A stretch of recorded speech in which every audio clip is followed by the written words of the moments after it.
History has a peculiar, almost sadistic sense of humor when it comes to remembering its teachers. We build statues for the virtuous liars who promised us heaven while picking our pockets, yet we reserve our deepest scorn for the one man who had the courtesy to hand us a mirror, Niccolò Machiavelli. The name itself drips from the tongue like a slow-acting poison, doesn't it? Machiavellian. It has become the universal adjective for the corporate psychopath, the knife-in-the-back politician, the schemer whispering in the shadows. We have turned a flesh-and-blood man into a caricature of evil, a cartoon villain twirling a mustache in the back rooms of power. But this is the supreme irony, the joke that history plays on the naive. Machiavelli was not a prince. He was not a tyrant. He was a middle manager, a bureaucrat, a failed diplomat who wrote a job application that the world mistook for the Bible of Satan. We stand here at the precipice of his life, not to judge him, but to understand why his honesty terrifies us so much. We prefer the polite fiction that leaders are chosen by divine right or democratic virtue. Machiavelli simply switched on the lights and showed us the cockroaches scurrying across the floor. And for that, we have never forgiven him. To understand the man, you must first inhale the air he breathed. And let me assure you, the air of Renaissance Florence did not smell solely of oil paint and incense. It smelled of sulfur, unwashed wool, and drying blood. We romanticize this era as the cradle of beauty, the birthplace of the modern soul, where Michelangelo chipped away at marble to find God. And that is true, but it is only half the truth, and a half-truth is a full lie. Florence was a shark tank disguised as a cathedral. It was a city where a banker could buy the papacy, where a sermon could incite a bonfire, and where your dinner guest might be plotting to hang you from the window of the Palazzo Vecchio before dessert was served. This was not a stable kingdom. It was a volatile experiment in greed and genius. The beauty of the Duomo cast a long shadow, and it was in this darkness that politics was played, not with votes, but with daggers in the sacristy during Sunday Mass. Machiavelli was born into this schizophrenia, a world of unparalleled artistic creation and unparalleled political destruction. He learned early that beauty is fragile, but power is the only thing that endures. Let us strip away the gold leaf and look at the foundation. The Florence of Machiavelli's youth was dominated by the Medici, a family that taught the world a very specific lesson. You do not need to be a king if you own the king's debt.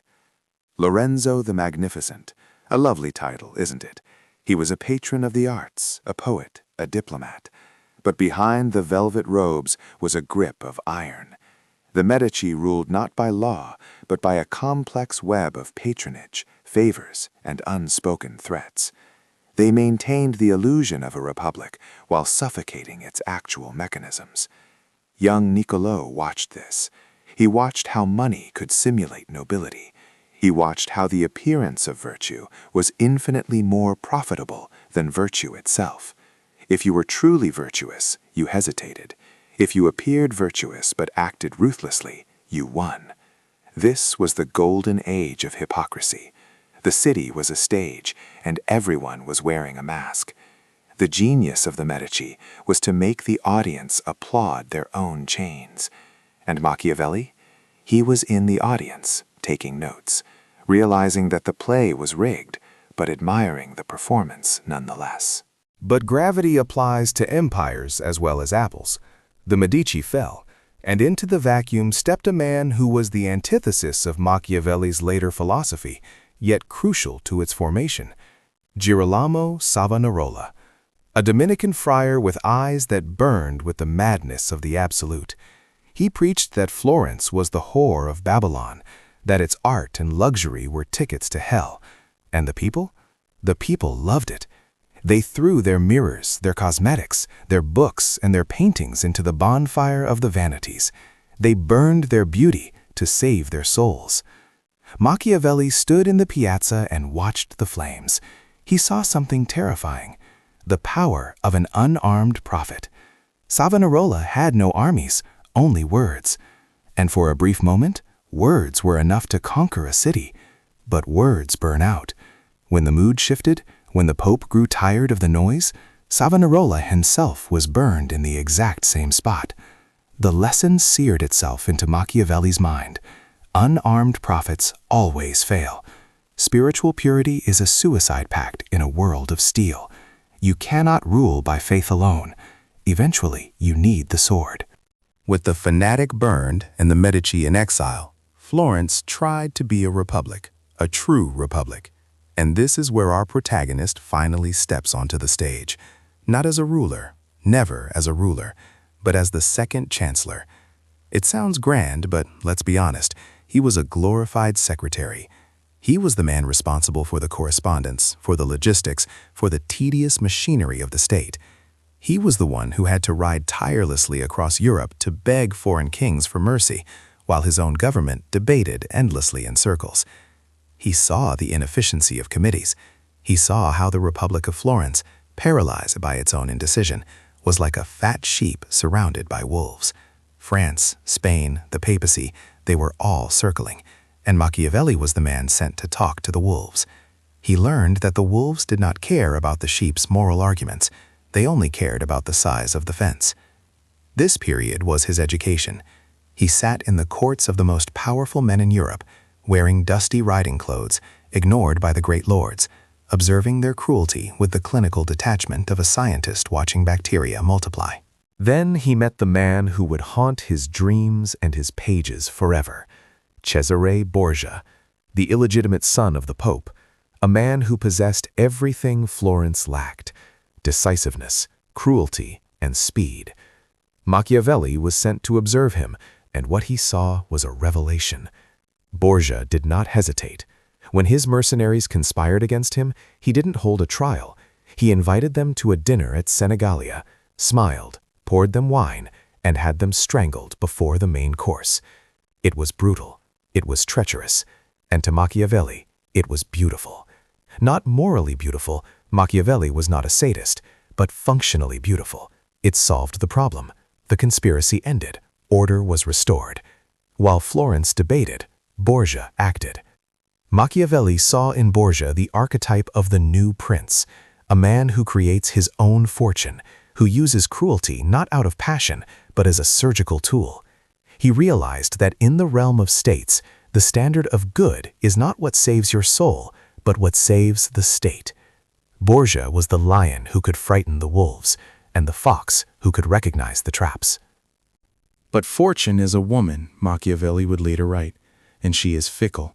She raises you up only to drop you from a greater height. The wheel turned. The Pope died, Borgia fell ill, and the Medici returned to Florence with Spanish bayonets at their backs.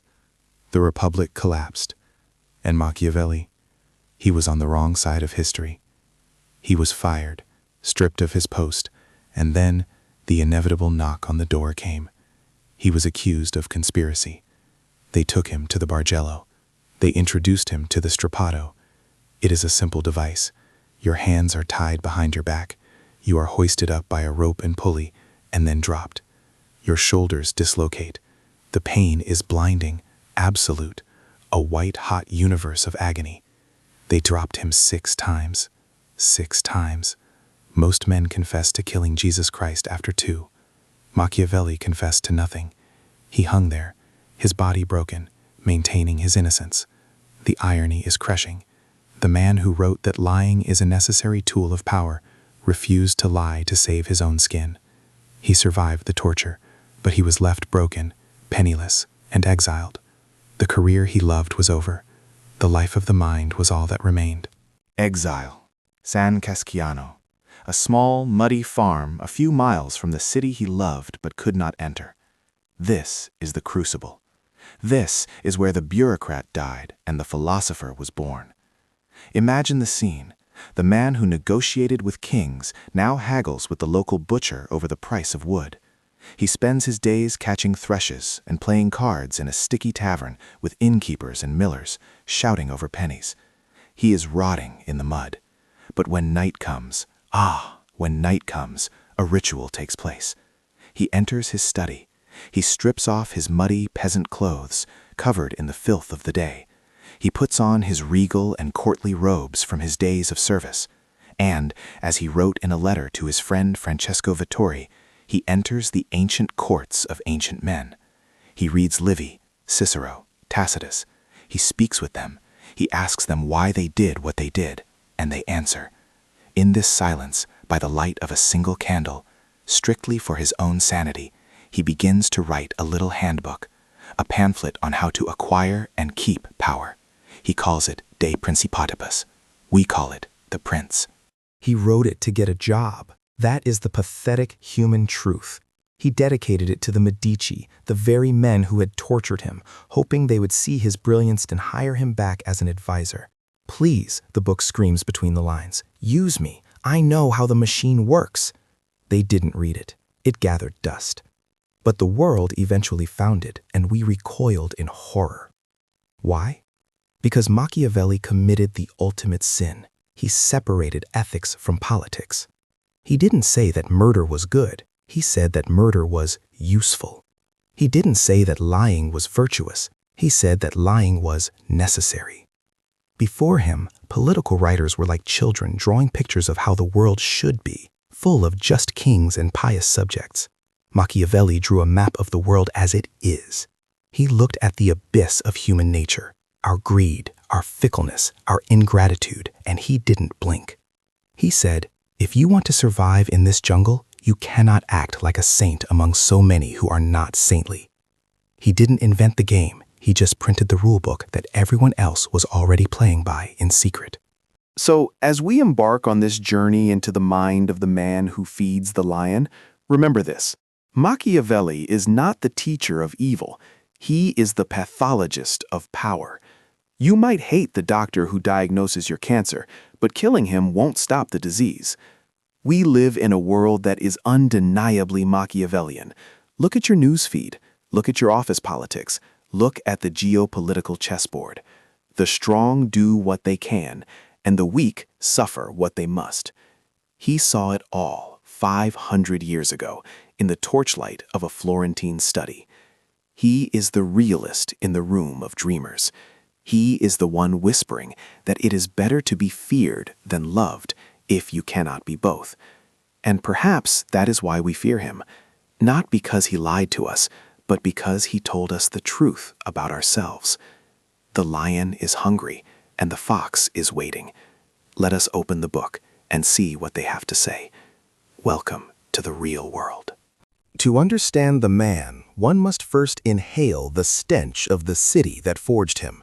Florence, 1469. A place of staggering beauty and even more staggering treachery. Niccolò Machiavelli was not born into the velvet-clad aristocracy that peered down from the palazzos. He was born into the precarious middle, the son of a lawyer who was drowning in debt and surrounded by forbidden books. He grew up watching the Medici family strangle the Republic with silk cords, buying loyalty with one hand and crushing dissent with the other. But young Niccolò's most vital lesson did not come from a classroom. It came from the Piazza della Signoria, watching the fanatical friar Savonarola burn at the stake. Savonarola had preached virtue. He had claimed God was on his side, but he lacked the cold, hard steel to back up his words. Machiavelli watched the flames consume the prophet and realized a terrifying truth that would haunt his soul forever. All armed prophets conquer, and the unarmed ones are ruined. This was not cynicism. It was the first crack in the porcelain of his innocence. The world does not reward the good. It rewards the strong. And Niccolò, standing in the smoke, decided he would never be among the weak again. Fate, with its usual sense of irony, waited until he was 29 to give him a sliver of power. In 1498, days after Savonarola was turned to ash, Machiavelli was appointed as the second chancellor of the Florentine Republic. They called him the Florentine Secretary, a title that sounds bureaucratic and dry, but in reality, he was the Republic's eyes, ears, and often its dagger. He was not a prince. He was the man who whispered to them. For 14 years, he lived in the saddle, riding across Europe, his clothes stained with the mud of the road, his mind racing faster than his horse. He sat in the damp tents of generals and the gilded halls of kings, holding the fragile destiny of Florence in his ink-stained hands. He saw the machinery of state naked, stripped of its moral pretensions. He learned that inside the chancery, decisions weren't made by prayer or philosophy, but by fear, greed, and the desperate need to survive another day. He was a patriot in a city of merchants, a man of action serving a government of indecisive shopkeepers. He wrote thousands of letters, detailed, witty, and desperate, trying to warn his masters that the world was changing, but they were too busy counting Florence to listen to the storm gathering on the horizon. His first true humiliation came not from an enemy, but from an ally. Sent to the court of Louis XII in France, Machiavelli walked into the halls of the most powerful monarchy in Europe and realized how small his beloved Florence truly was. The French courtiers, dripping in jewels and arrogance, looked at this little Italian diplomat with amusement. They treated Florence not as a sovereign state, but as a stubborn bank account to be drained. In a pivotal argument, the Cardinal d'Amboise sneered at him, saying that the Italians understood nothing of war. Machiavelli, with that sharp, venomous wit that would become his trademark, looked the cardinal in the eye and replied, "And the French understand nothing of the state." It was a brave retort, but it tasted like ash. He realized then that wit is no substitute for heavy cavalry. Money, the god of Florence, was useless against the iron of France. He saw that a state without its own arms is nothing but a prostitute to the whims of others, forced to pay for protection that never comes. This inferiority complex, this burning shame of being weak, would become the ink with which he wrote his masterpiece. And then he met the man who would become his dark muse, Cesare Borgia, Duke Valentino, the bastard son of a pope, a man who moved across Italy like a wolf in a sheepfold. When Machiavelli was sent to negotiate with him, he didn't find a hesitant bureaucrat. He found a force of nature. Borgia was everything Florence was not: decisive, ruthless, magnificent, and terrifying. Machiavelli was mesmerized. He watched Borgia decapitate his enemies and establish order in the lawless Romagna, and he felt a strange, forbidden thrill. Here was a man who understood that to cure the disease of chaos, one must sometimes use the medicine of cruelty. Borgia did not hide behind piety. He wore power like a second skin. In his dispatches home, Machiavelli sounded less like a diplomat and more like a disciple. He saw in Borgia the new prince, a ruler who created his own fortune rather than waiting for it. It was a seduction of the intellect. Machiavelli fell in love, not with the man, but with the terrifying efficiency of his evil. He realized that a good man can ruin a state, but a bad man, if he is competent, might just save it. The lesson culminated at Sinigalia, a masterclass in treachery that Machiavelli would describe with chilling detachment. Borgia had been betrayed by his own mercenary captains, the Vitelli and Orsini. They were dangerous men, snakes who thought they could outmaneuver the dragon. Borgia smiled, offered them reconciliation, and invited them to a banquet in Sinigalia to celebrate their renewed friendship. Machiavelli was there. He watched the captains arrive, foolish and trusting. He watched Borgia greet them with open arms. And then, he watched the doors lock. Within hours, the captains were strangled. No trial, no jury, just the silent efficiency of a garrote wire. Machiavelli did not recoil in horror. He took notes. He described it as a beautiful stratagem. To him, this was not murder, it was political sanitation.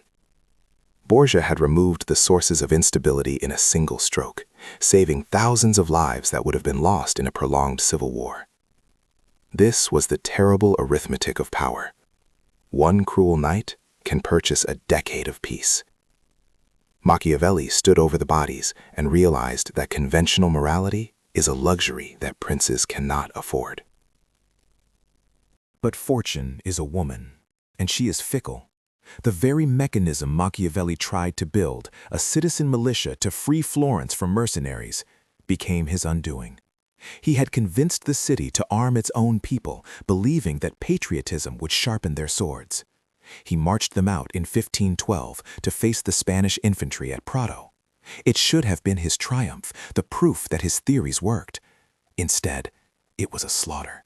The professional Spanish killers cut through Machiavelli's farmers and shopkeepers like a scythe through wheat. They sacked Prato, butchering thousands. The Florentine Republic, terrified, collapsed instantly. The Medici returned, riding in on the back of foreign spears. In the blink of an eye, Machiavelli's world disintegrated. The republic he had served for 14 years was gone. The freedom he cherished was extinguished. He was 43 years old, and he had bet everything on a losing horse. He watched the Medici banners rise again, realizing that all his intelligence, all his frantic letters, and all his sleepless nights had amounted to absolutely nothing against the brute force of destiny. The fall was not enough. There had to be humiliation. The new Medici rulers stripped Machiavelli of his post. They banned him from the Palazzo Vecchio. He was a man addicted to politics, suddenly cut off from his supply. But the worst was yet to come. In 1513, a conspiracy against the Medici was uncovered. A piece of paper was found, a list of potential sympathizers. Niccolò Machiavelli's name was on it. He was innocent. He was too smart to join a doomed conspiracy. But innocence is irrelevant when fear rules the state. They came for him in the middle of the day. They dragged him to the Bargello, the dread prison of Florence. The diplomat who had dined with kings was now thrown into a stinking cell, surrounded by the groans of the dying and the condemned. He was no longer the secretary. He was just another body to be broken. The door slammed shut, sealing him in darkness, and for the first time in his life, his silver tongue could not talk his way out.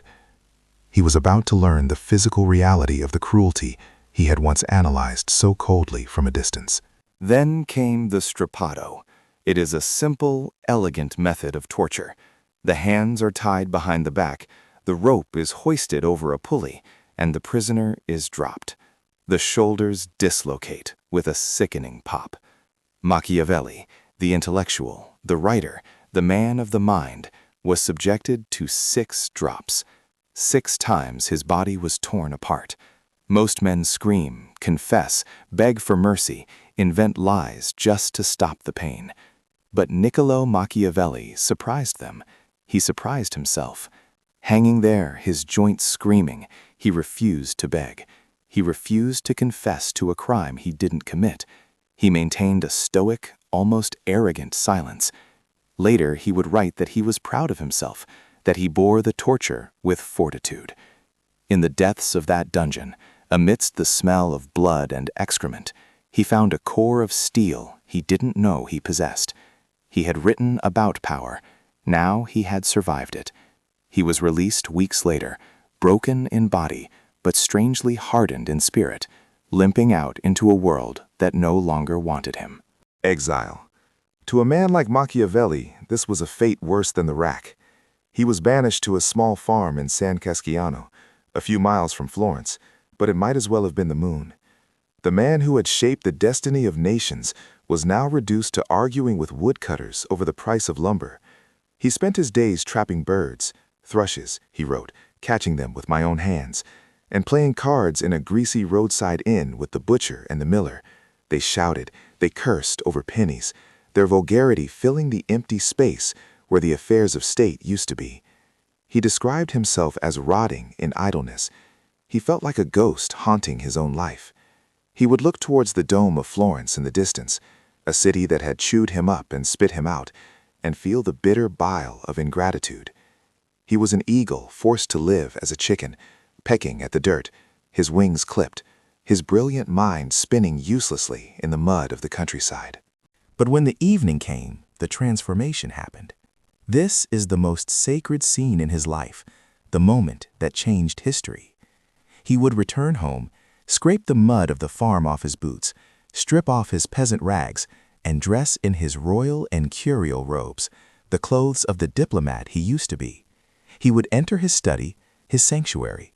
And there, he said, I am not ashamed to speak with the ancients and ask them the reasons for their actions, and they, in their humanity, answer me.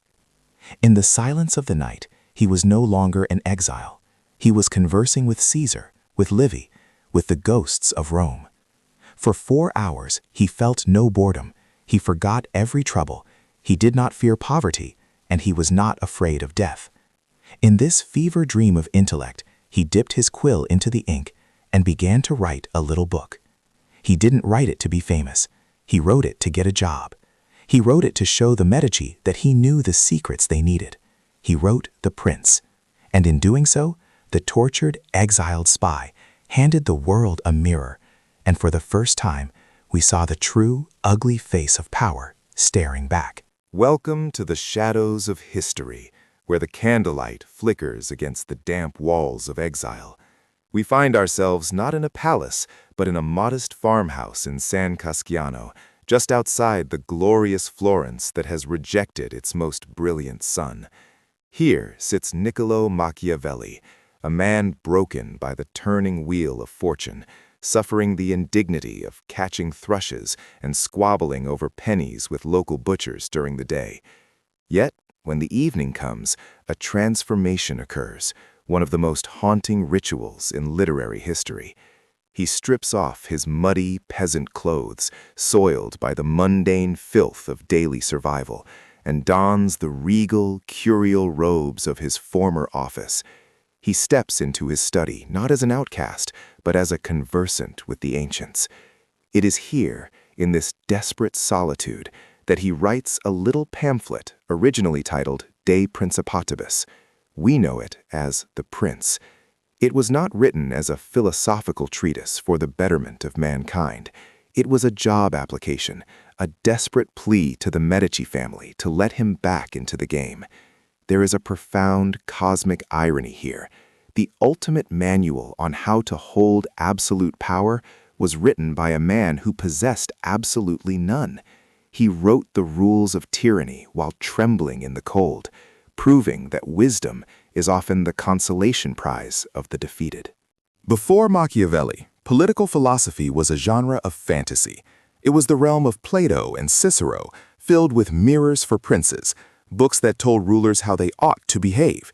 They spoke of justice, piety, mercy, and the moral high ground, painting a portrait of a world that never existed. Machiavelli looked at these books, smiled his thin, sarcastic smile, and set fire to them all. He introduced the world to the verità effettuale, the effective truth of things.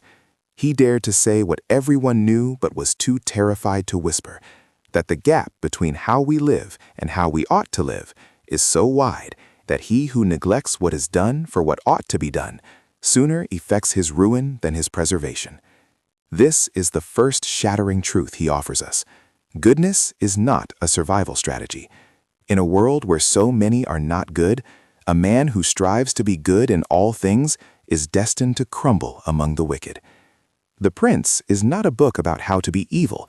It is a book about how to be necessary. It teaches us that to maintain a state, one must learn how not to be good, and to use this knowledge, or not use it, according to the necessity of the moment. The mask of morality is useful, but only if you know when to take it off. We arrive now at the question that has haunted dorm rooms and war rooms for 5 centuries. Is it better to be loved or feared? The idealist says loved. The naive says both. Machiavelli, with the cold precision of a surgeon, tells us that while one would wish to be both, it is safer, much safer, to be feared than loved, if one of the two must be wanting. Why? Because he understood the economics of human emotion. Love is held together by a chain of obligation, a fragile bond that men, being wretched creatures, will break at the slightest opportunity for their own self-interest. Fear, however, is preserved by a dread of punishment which never fails. Love is a gift the subject gives the prince. Fear is a weapon the prince holds over the subject. To rely on love is to place your fate in the hands of others. To rely on fear is to keep your fate in your own hands.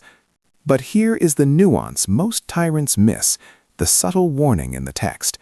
Fear is not hatred. The prince must avoid being hated at all costs, for hatred breeds conspiracy and reckless courage. You may take a man's life, but do not take his property or his women. Men forget the death of their father sooner than the loss of their patrimony. It is a cynical, dark, and hilarious observation on human nature. But ask yourself, is he wrong? In The Education of a Ruler, Machiavelli rejects the saint and embraces the beast. He points to the ancient myth of Chiron the centaur, the half-man, half-horse tutor of Achilles. Why a beast? Because a prince must understand two modes of fighting, one with laws, which is proper to men, and one with force, which is proper to animals. Since the first is often insufficient, one must have recourse to the second. But not just any beast will do. You must be both the fox and the lion. The lion is ferocious, capable of crushing wolves, but he is stupid, he falls into traps. The fox is cunning, able to recognize snares, but he is weak, he cannot fight off the wolves. Those who rely only on the lion do not understand politics. They are the blunt instruments of history, eventually outmaneuvered and destroyed. The successful ruler must have the raw power to terrify the wolves and the intellect to bypass the snares laid by enemies. This is the duality of power, the intellect and the sword, the lie and the violence. It is a terrifying image, humanity stripping away its civilization to reveal the claws underneath. But Machiavelli argues that if you do not acknowledge the beast within, you will be devoured by the beasts without. Let us discuss the most uncomfortable chapter of all, the utility of cruelty. Most moral systems view cruelty as an inherent evil, a failure of character. Machiavelli views it as a tool, like a hammer or a saw, that can be used well or used badly. He gives us the example of Agaclides the Sicilian, a man who rose from the potter's wheel to become king of Syracuse by slaughtering the entire Senate in one morning. Was this virtuous? No. Did it work? Absolutely. Machiavelli introduces the concept of economies of violence. Cruelty is used well when it is employed once, for all, and simply. The shock is sudden, the opposition is liquidated, and then, this is crucial, the hand is stayed. Benefits, on the other hand, should be given little by little, so their flavor may be tasted better and last longer. The tyrant who inflicts pain every day is a fool. He keeps the wounds of his people open and bleeding. The wise prince strikes like lightning, terrifying, destructive, and brief, and then lets the sun come out. It is a chilling prescription. If you must kill, do it massively and instantly, then build a park on the graveyard. The morality of the action is irrelevant to the stability it purchases. In the world of the prince, perception is reality. We are told as children that we must be honest, pious, and true. Machiavelli whispers the counter-truth. You do not need to have all the virtues, but it is absolutely essential to appear to have them. In fact, having them and always observing them is harmful, while appearing to have them is useful. A prince should seem merciful, faithful, humane, religious, and upright. Above all, religious. The mob is captivated by appearances and the outcome of events. The vulgar crowd always judges by what they see, and in the world, there is nothing but the vulgar crowd. The few who have insight, who see the prince for the manipulator he is, dare not oppose the opinion of the many, who have the majesty of the state defending them. This is the birth of modern public relations, the genesis of every political campaign you have ever witnessed. It is the understanding that the public wants to be deceived. They want the comforting lie of the pious leader, more than the jagged truth of the pragmatic operator. The prince acts as a mirror, reflecting the virtues the people wish to see, while hiding the dagger he needs to use. But what of the things we cannot control? Machiavelli introduces the great antagonist of his work, Fortuna. To the medieval mind, fortune was God's will, a mystery to be endured. To Machiavelli, Fortuna is a furious river that floods the plains, destroying trees and buildings. Most men flee before it, yielding to its impetus. But the wise man builds dikes and dams when the weather is calm, so that when the river rises, it may be channeled or its force made less harmful. He tells us that fortune is the arbiter of half our actions, but she leaves the other half to us. And then, in imagery that shocks even the modern reader, he personifies fortune as a woman, claiming she is friend to the young and the bold, and that to master her, she must be beaten and coerced. It is a violent, misogynistic metaphor, yes, but it reveals his desperate philosophy. The world is chaos. Entropy is coming for your empire. You cannot stop the flood, but you can prepare for it. Passivity is death. Audacity is the only shield against the inevitable disaster. In Machiavelli's universe, the sin is not evil. The sin is helplessness. If the prince has a hero, it is the infamous Cesare Borgia, the illegitimate son of Pope Alexander VI. Machiavelli watched Borgia up close. He was embedded in his court. He saw a man who had acquired power through the fortune of his father, but maintained it through extreme virtue. The defining moment, the pacification of the Romagna. The region was full of robbery and chaos. Borgia appointed a cruel, efficient man named Ramiro de Orco to clean it up. Ramiro did so, with blood and torture, establishing order. But Borgia knew that such cruelty would eventually generate hatred. So what did he do? He waited. One morning, the people of Cesena woke up to find Ramiro de Orco cut in 2 pieces in the public square, with a block of wood and a bloody knife beside him. The ferocity of this spectacle, Machiavelli writes, left the people at once satisfied and stupefied. Borgia reaped the benefits of the order Ramiro created, and then reaped the love of the people by executing the executioner. It was perfect political theater. He washed his hands in the blood of his own instrument. Yet, even Borgia failed. When his father died, he too fell ill. Machiavelli notes this tragedy.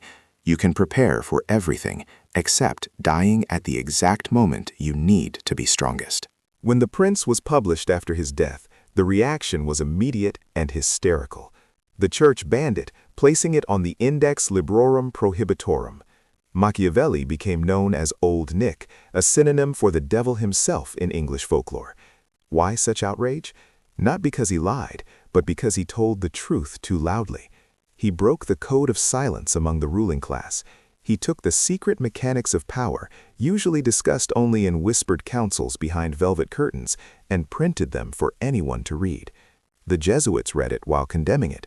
Kings kept it under their pillows. Napoleon annotated his copy heavily. It became the shadow curriculum of the West. While Europe preached the gospel of Christ, its leaders practiced the gospel of Machiavelli. He created a schism in the Western soul that has never healed, the permanent division between ethics and politics. He forced us to look at the state not as a moral entity, but as a machine of survival. The ban didn't kill the book, it immortalized it. Forbidden fruit, after all, always tastes the sweetest. So why do we still read this little book of horrors? Why does it sit on the bookshelves of CEOs, presidents, and generals? Because Machiavelli stripped away the sentimental delusions we use to comfort ourselves. We like to believe that the arc of the moral universe bends toward justice. Machiavelli smirks and tells us the arc bends toward power, and justice is merely a luxury of the victors. He compels us to confront the uncomfortable reality that sometimes, to save the state, to save the company, or to save the family, you must do things that would damn your soul in the eyes of a priest. We live in a Machiavellian world. Every time a politician kisses a baby he doesn't care about, every time a corporation fires 1,000 people to save the stock price, every time a nation bombs a village to secure a peace treaty, the ghost of the Florentine secretary nods in recognition. He did not invent the darkness in the human heart. He merely turned on the light so we could see it clearly. And that, perhaps, is the most terrifying thing of all. He is not teaching us something new. He is showing us who we have always been. 5 centuries have turned the bones of Niccolò into dust within the Santa Croce Basilica, yet his shadow is longer, darker, and arguably more alive than any breathing politician you see on your screens today. It is a delightful irony, is it not? That a man who died poor, exiled, and largely failed in his own political ambitions, has become the eternal adjective for the successful exercise of power. We whisper his name, Machiavellian, as if it were a curse, a slur used to describe the deceptive, the manipulative, the cruel. But let us be honest with ourselves for a fleeting moment. When we look into the mirror of history, is it a monster we see? Or is it simply the only man brave enough to turn on the lights in the slaughterhouse of human governance? He did not invent the dagger in the dark. He merely wrote the manual on how to hold it properly so you don't cut your own fingers. His legacy is not one of evil, but of an unbearable, suffocating transparency that the world has spent 500 years trying to deny, while simultaneously practicing every single day. Consider the modern boardroom, that glass-walled coliseum where the violence is less bloody but far more efficient. You think The Prince was written for Medici dukes? Oh, how charmingly naive. It is the unwritten constitution of every major corporation on this planet. When a CEO smiles while signing a layoff order for 3,000 souls to save the stock price, they are channeling the Florentine secretary's most potent lesson, that effective leadership often requires the suppression of human empathy. Machiavelli taught that it is better to be feared than loved, if one cannot be both. Look at your billionaires, your titans of industry. Do they seek your love? Or do they seek to make themselves so indispensable, so terrifyingly powerful, that you have no choice but to remain in their ecosystem? The sword has been replaced by the severance package, the poison by the hostile takeover. But the mechanics remain beautifully, tragically unchanged. He is the silent partner in every merger, the ghost in the algorithm, whispering that profit, like power, has no moral compass. It only has a direction. There is a profound comedy in how we categorize him as a teacher of tyrants, ignoring that his heart actually beat for the Republic. In his Discourses on Livy, he lays out the blueprint for freedom, checks and balances, and the strength of the people. Yet the world only remembers the little pamphlet he wrote to get a job. This is the democracy paradox we live in today. We preach the values of the Discourses, liberty, representation, justice, while our leaders operate strictly by the rules of the prince. It is a schizophrenic existence. We demand our leaders be saints, yet we punish them instantly if they are not wolves. Machiavelli understood this duality perfectly. He knew that a republic without teeth is just a buffet for the neighboring tyrant. So he suggests that to maintain the paradise of democracy, one must occasionally descend into the hell of autocracy to defend it. We act shocked when democratic leaders spy, assassinate, or manipulate, but Machiavelli is in the corner, sipping wine, reminding us that the preservation of the state is the only morality that history actually respects. Let us discuss the art of optics, or as you call it today, public relations and social media. Machiavelli was the first true marketing genius of the human soul. He wrote, "Everyone sees what you appear to be. Few experience what you really are." Does that ring a bell? It is the anthem of the Instagram age. It is the motto of every influencer, every curated profile, every political campaign. He argued that having virtues is actually dangerous, but appearing to have them is essential. You must appear religious, faithful, humane, and honest, but you must be ready to be the opposite the moment the wind changes. We live in the society of the spectacle that he predicted. The substance of a leader matters zero. The perception is everything. If he were alive today, he wouldn't be writing books. He would be a crisis manager for celebrities, teaching them that the truth is just a malleable clay to be sculpted into whatever shape keeps the mob from storming the palace gates. He taught us that the mask is more important than the face. The most uncomfortable truth he delivered, the one that makes you shift in your seat, is the concept of dirty hands. The idea that a leader cannot keep their hands clean if they want the body politic to survive. Imagine a surgeon who refuses to cut the skin because he doesn't want to cause pain. The patient dies. Machiavelli demands the scalpel. He argues that there are moments when cruelty is actually mercy. If a leader executes one dangerous rebel to prevent a civil war that would kill thousands, is that act evil, or is it the highest form of good? We, the comfortable citizens, enjoy the safety provided by the dirty work of the state, all while judging the state for doing it. It is a sublime hypocrisy. We want the sausage, but we scream at the butcher. Machiavelli strips away this comfort. He tells us, if you want to be innocent, go become a monk in the mountains. But if you want to lead men, you must be willing to enter into evil when necessity commands it. It is a heavy burden, the weight of necessary sin.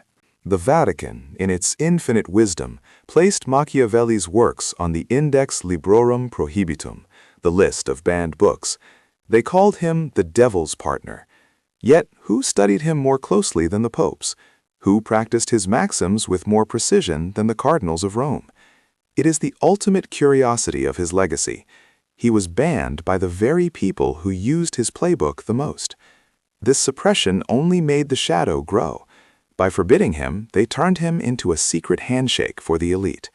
For centuries, kings, revolutionaries, and dictators kept a copy of the Prince under their pillows, not because they were evil, but because it was the only book that didn't lie to them about how the world works. The Church burned his effigy while practicing his politics. This tells you everything you need to know about institutions. They do not fear lies. They fear the unauthorized distribution of the truth. Machiavelli was not dangerous because he taught people to be bad. He was dangerous because he revealed the trade secrets of the ruling class to the common man. Let us leap from the Renaissance to the concrete jungle of the 1990s. The legacy of Niccolò found a strange and fascinating vessel in Tupac Shakur, who christened himself Machiavelli. Why would a rapper from the streets resonate with a Florentine diplomat? Because the game is the same. The treacherous courts of the Medici are no different from the rivalries of the music industry or the street corners. Tupac understood what Machiavelli was screaming across the centuries, that the world is divided into those who have power and those who are crushed by it. He saw the war of all against all. This connection is not trivial. It is proof of universality. Machiavelli's logic applies whether you are wearing velvet robes or a bandana. It is about survival in a hostile environment, where betrayal is the norm. When Tupac rapped about enemies and strategy, he was channeling the raw virtue of the Renaissance. It proves that Machiavelli's philosophy is not highbrow academic theory. It is the raw, gritty physics of human survival, accessible to anyone who has ever had to watch their back. Before Machiavelli, political writers were like children telling fairy tales. They wrote that a king must be good and God would reward him. They wrote that virtue was its own shield. Niccolò looked at history and said, "This is nonsense." He divorced politics from ethics, and that was his original sin. He created a secular science of power. He showed us that a bad man can be a great king and a good man can be a catastrophic leader. This distinction shattered the medieval mind. It is the moment the modern world began. We stopped looking up to the heavens for justification and started looking at the cold, hard leverage of the situation. He killed the myth of morality in statecraft. It is a terrifying realization, is it not? To know that the universe does not care if your cause is just, only if your army is strong and your strategy is sound. He forced us to grow up, and like petulant children, we have resented him for it ever since. We prefer the comfortable lie that good always triumphs, even though our history books scream otherwise. He spoke often of fortuna, luck, fate, that capricious goddess who controls half of our actions. The other half? That is up to our virtù, our skill, our drive. Machiavelli described fortuna as a raging river. You cannot stop it when it floods, but in times of calm, you can build dikes and dams. This is the existential lesson for the modern individual. We are obsessed with control, Yet we are constantly swept away by economic crashes, pandemics, and wars, the floods of fortuna. Machiavelli looks at our panic with a serene, sarcastic smile. He tells us that history is an infinite loop. Human nature does not change. We merely change our clothes and our gadgets. The passions that drove the Romans drive us. The greed that destroyed Florence destroys New York. We are trapped in a cycle of rise and fall, and the only way to survive is to be adaptable. He who adapts his policy to the times prospers, he wrote. Adaptability is the only immortality we can hope for. Rigid morality is a death sentence. Fluid strategy is life. And so we arrive at the final verdict. Niccolò Machiavelli is the immortal shadow, because he is the mirror we are afraid to look into. He is not the teacher of evil, he is the teacher of reality. As long as there are two people left on earth, and one wants what the other has, Machiavelli will be in the room. He changed the world by removing the blindfold. He showed us the gears of power, covered in grease and blood, and said, "Deal with it." You may reject him, you may despise his cynicism, but every time you lock your door at night, every time you sign a contract, every time you vote for the lesser of two evils, you are paying tribute to him. He has won. He sits on the throne of modern consciousness, the unacknowledged legislator of our lives. So, do not mourn him, fear him, study him, or ignore him at your peril. The Prince is not a book, it is a warning. And the warning is simple. The world is what it is, not what it ought to be. Welcome to the real world. In the hallowed nave of the Basilica of Santa Croce, in Florence, lies a tomb that screams the ultimate irony of human existence. It bears the Latin inscription, Tanto nomini nullum par elogium. No eulogy is equal to such a name. Beneath that cold, aristocratic marble lies Niccolò Machiavelli, a man who died in poverty, disgraced, exiled, and profoundly disappointed with the mediocrity of his peers. Is it not delightfully sarcastic that the world only bestows dignity upon the truthful once they have lost the capacity to speak? We stand here, at the conclusion of our journey, looking at the resting place of a man who stripped the golden paint off the throne to reveal the rotting wood beneath. He did not die a prince. He died a bureaucrat who knew too much. History, in its infinite jest, has turned his name into an adjective for evil, while the tyrants he analyzed are often remembered as heroes. This tomb is not a monument to a villain. It is a monument to our collective hypocrisy. We bury the man who held up the mirror because we could not bear the reflection, and then, centuries later, we build him a shrine for having the courage to look. Let us entertain the most delicious paradox of his life. The Prince, that handbook of autocracy, that Bible of dictators, was written by a staunch Republican. It was in essence a desperate job application that ended up in the reject pile. Machiavelli loved liberty. He adored the Republic of Rome, yet he wrote a manual on how to crush freedom. Why? Because he was a realist in a world of delusional dreamers. He understood that a republic without teeth is merely a buffet for wolves. He offered the Medici a weapon, hoping that by teaching them the mechanics of power, he might steer them toward stability, or perhaps he simply needed the salary. It is a tragedy of Shakespearean proportions. The man who loved the people taught the tyrant how to rule them, simply because he understood that chaos is a worse master than any king. We look at his work and see malice. He looked at his reality and saw necessity. He knew that sometimes, to save the village, you must burn the fields. We judge him from the comfort of our armchairs, forgetting that he wrote with the stench of blood and the smoke of burning cities in his nostrils. Before Machiavelli, the crown was a divine object. Kings were God's anointed, and their authority was a vertical line descending from the heavens. Niccolò took a sledgehammer to this fantasy. This is his true secret, the one that terrified the church more than any heresy. He secularized power. He dared to suggest that a ruler succeeds not because God smiles upon him, but because he possesses virtu, skill, energy, and ruthless competence, and because he knows how to swim the treacherous waters of fortuna. He looked at the sky and saw it empty of political favorites.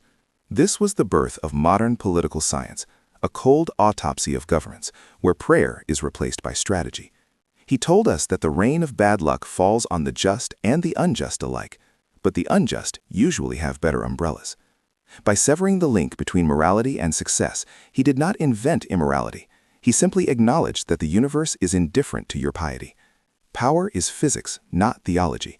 And for this, for telling us that gravity pulls the saint down just as fast as the sinner, he was branded the devil's disciple. Let us reflect on the zoo of the human soul he curated, the lion and the fox. It is a metaphor so overused we have lost its grotesque beauty. Machiavelli posits that a man, a moral man, is defenseless. To survive in the jungle of the court or the boardroom, one must adopt the nature of the beast. The lion frightens the wolves, but falls into traps. The fox recognizes the traps, but cannot fight the wolves. One must be both. It is a terrifying instruction to be a great simulator and dissimulator. He asks you to fracture your own psyche, to wear a mask so convincing that it becomes your face. He whispers that authenticity is a luxury of the powerless. If you wish to lead, you must learn to lie with the sincerity of a saint. This is the existential wound he inflicts upon us, the realization that our social contract is held together not by truth, but by polite, necessary fictions. We smile at our enemies. We shake hands with competitors we wish to destroy. We are all, in some small, desperate way, the fox avoiding the trap, pretending to be the lion. We cannot speak of the mirror without glancing at the shadow of Cesare Borgia. He was Machiavelli's dark muse, the living embodiment of the new prince. We recoil at Borgia's cruelty, the deception, the assassinations, the spectacle of the sliced body of Ramiro de Orca left in the town square of Cesena. But Machiavelli asks the uncomfortable question, did that cruelty not bring peace? Did that horror not unite the Romagna? This is the burden of the consequentialist.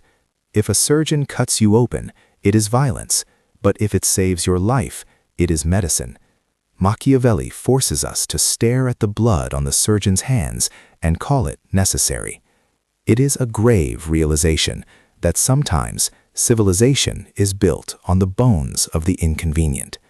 We love to claim we want a leader who is kind, but historically we flock to the one who creates order, regardless of the cost. Borgia failed, yes, swallowed by the river of fortune, but for a moment he showed Machiavelli that the sword, when used with precision, cuts deeper than any sermon. It is a dark comfort indeed. How then did this Florentine secretary change the world? He handed the playbook to the players. From Henry VIII to Napoleon, from Mussolini to modern corporate CEOs, his fingerprints are on every scepter and gavel. He democratized the dark arts of statecraft. Before him, these secrets were whispered in corridors. He printed them. He created the modern concept of the state as an entity with its own interests, superior to the interests of the individual or the church. Raison d'etat, reason of state, starts here. When a government spies on its citizens for national security, that is Machiavelli. When a CEO lays off thousands to save the company's stock, that is Machiavelli. He did not create the game, he merely explained the rules so clearly that no one could pretend they didn't know them anymore. He stripped the innocence from politics. We can no longer plead ignorance. When we see a leader kissing a baby, we know, thanks to Niccolò, that he is calculating the votes, not feeling the love.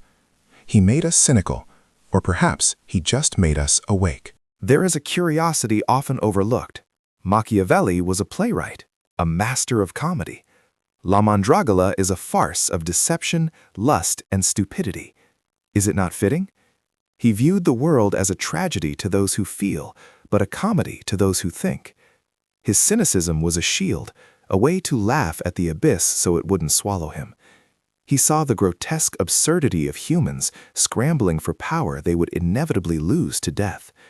To understand him fully, one must hear the laughter behind the grim advice. He is the jester who tells the king he has no clothes, but he whispers it so the king feels smart for noticing.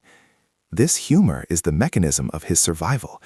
When he was tortured on the rack, dropped 6 times by the strappado, he did not confess. He survived with a smirk. He knew that pain is temporary, but the stupidity of his torturers was eternal.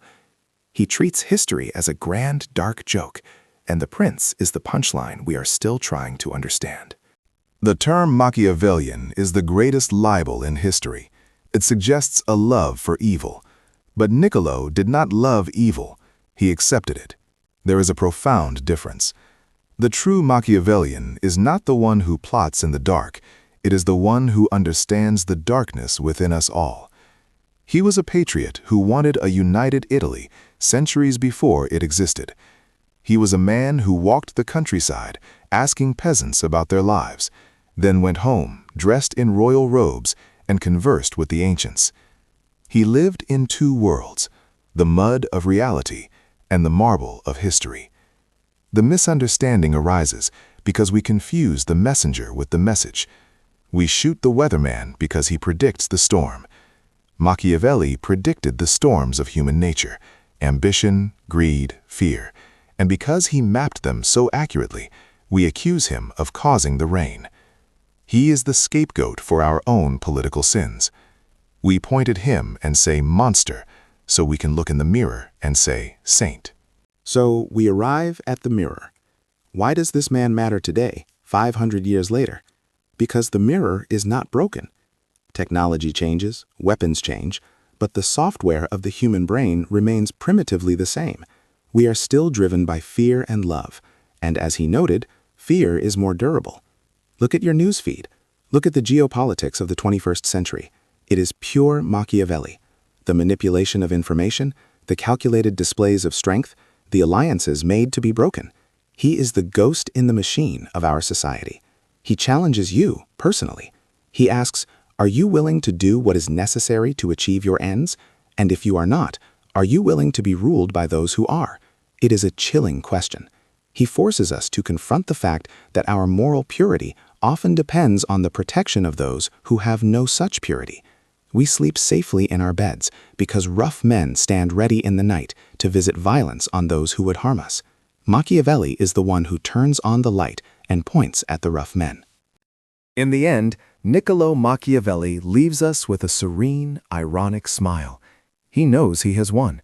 He died in obscurity, but he achieved immortality, the only kind of power that truly lasts. He taught us that fortune is a violent river, and we cannot stop it, but we can build dikes and dams. He taught us that the world is not as it ought to be, but as it is. To ignore him is to walk blindfolded into a minefield. As we close this chapter, do not see him as a teacher of evil. See him as a dispeller of illusions. The mirror he holds up is flawless. If the reflection is ugly, do not blame the glass. Blame the face. Power is neither good nor evil. It is a tool, like a hammer. You can build a house or crack a skull. Machiavelli simply wrote the instruction manual on how to swing it. Fare thee well, Niccolò. You told us the truth, and for that we will never forgive you.